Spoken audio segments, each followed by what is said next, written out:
Λοιπόν in New Testament Greek and its use in modern Greek.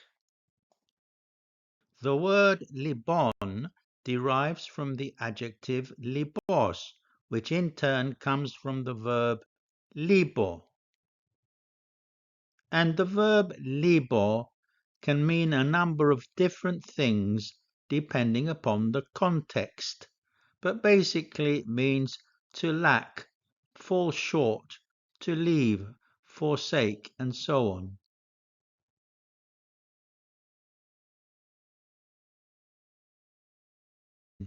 Libos, the adjective, has three forms: masculine, feminine, and neuter. Libos is masculine, libi is feminine, and libon is neuter. Libos is found about 55 times in the New Testament. I say about because it depends upon which Greek manuscripts you use. And the word is found about 135 times in the Greek Septuagint. Libos in ancient Greek and New Testament Greek can mean the following: remaining, left over, the rest, other, finally, and so on.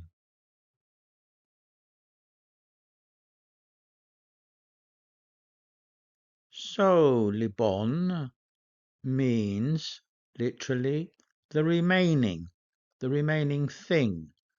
It functions as a discourse marker. Finally, from now on, as for the rest. Examples: Το λοιπόν χαίρετε. Finally, farewell. Λοιπόν, απόκειται μη ο της δικαιοσύνης Στέφανος. Henceforth, there is laid up for me the crown of righteousness. In ancient Greek thought and literature, Libon functions as a central axis for structuring discourse or signaling the completion or continuation of an idea. Its broad usage covers a spectrum of meanings, from the simple statement of the remainder to the introduction of a logical conclusion or an exhortation. This semantic flexibility makes it an indispensable tool for rhetoric, philosophy, and everyday communication. As a noun, το λοιπόν refers to what is left from a whole, be it time, objects, or persons. This primary concept of the remaining quantity or state forms the basis of its later, more abstract uses. In philosophy, for example, it might denote the leftover in an analysis or the final stage of a thought process. Its evolution into an adverb and conjunction endowed it with multiple functions. As an adverb, it can mean henceforth, for the rest, or in conclusion, offering a summary or transitional mood. As a conjunction, it introduces a conclusion, therefore, consequently, or a transition to a new topic, often with an interrogative or hortatory nuance, that is, a question or an encouragement. Its presence in texts from Homer to the Church Fathers underscores its resilience and adaptability in expressing human thought and will. I recommend you watch this excellent video on how Libon is used in modern Greek? In modern Greek, Libon introduces a conclusion. It also introduces a transition or shift in topic. It can act as a filler word, such as the equivalent in English of so, well, well then, right, right then. And depending on how it is said, Libon expresses emotions. In this diagram, we see how Libon was used in ancient Greek and how it is used in modern Greek. Notice the overlapping intersection which shows the use and meanings of Libon common to both ancient and modern Greek. That is, Libon introduces a conclusion or acts as a transition to a new topic or to give a final exhortation. Here are some examples from the New Testament where Libon is used in the modern sense. Philippians 3:1 Το λοιπόν, αδελφοί μου, χαίρετε. Finally, my brethren, rejoice. Το λοιπόν, αδελφοί, όσα εστιν αληθή. Finally, brothers, whatever things are true. 2 Thessalonians 3:1 Το λοιπόν, προσεύχεσθε, αδελφοί, περί ημών. Finally, brethren, pray for us. Ephesians 6:10 Το λοιπόν, ενδυναμούστε εν Κυρίω. Finally, be strong in the Lord. 2 Corinthians 13:11 Το λοιπόν, αδελφοί, χαίρετε. Finally, brothers, rejoice. Or it could be translated as farewell, because χαίρετε can mean rejoice or farewell.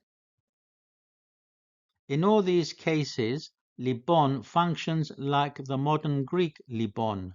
It is often used to introduce a new section or a final exhortation. The Greek language has developed over time. Therefore, this Venn diagram is a generalization and subject to change over the centuries. For example, the modern Greek use of Libon in expressing emotion may have been used as early as the 1st century AD. An occurrence of this is at the Garden of Gethsemane. Before Jesus was about to be betrayed and arrested, he ordered his disciples to watch and pray. Grigorite και προσεύχεσθε. He rebukes them 3 times for sleeping. While the disciples were sleeping on the 3rd and final time, their Lord rebukes them, saying, Καθεύετε το λοιπόν και αναπαύεστε, απέχει. Or, in modern Greek, κοιμάστε το λοιπόν και ξεκουράζεστε, φτάνει. So, you're still sleeping and resting. Enough.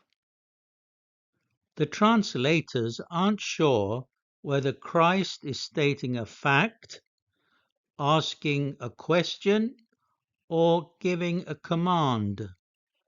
The only way to be absolutely sure would be to hear the intonation of the speaker, which of course is impossible. We just have the recorded words. Christ faces imminent arrest, and yet his disciples sleep through his urgent warnings. Some Bible commentators see his words as a painful irony and a sorrowful rebuke for their lethargy. Λοιπόν is added to his words, expressing the emotions of deep sorrow and pain in the situation. His closest friends completely failed to watch and pray. They are about to be woken up by the arrival of the betrayer and an armed group.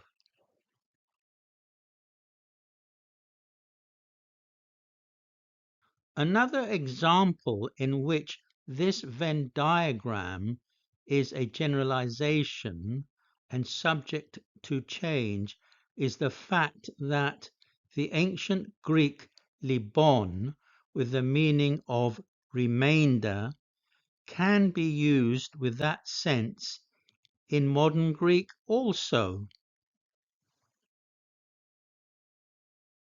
In modern Greek, we use the word to υπόλοιπο in the singular and ta υπόλοιπα in the plural to mean the rest, the remaining, or the other things.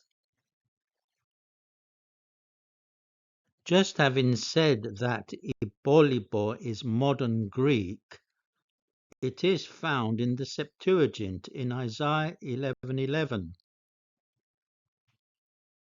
Remember, libos, the adjective, has three forms: masculine, feminine, and neuter.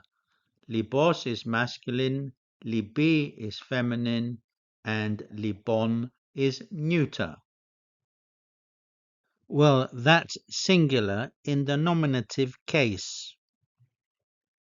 In the nominative plural case, it is libi for masculine, libe for feminine, and liba for neuter. The neuter plural, liba, is found 4 times in the New Testament. The 4 examples are found in the following phrases: τα λοιπά επιθυμίε, τα δε λοιπά, και τα λοιπά έθνη, στήρισον τα λοιπά.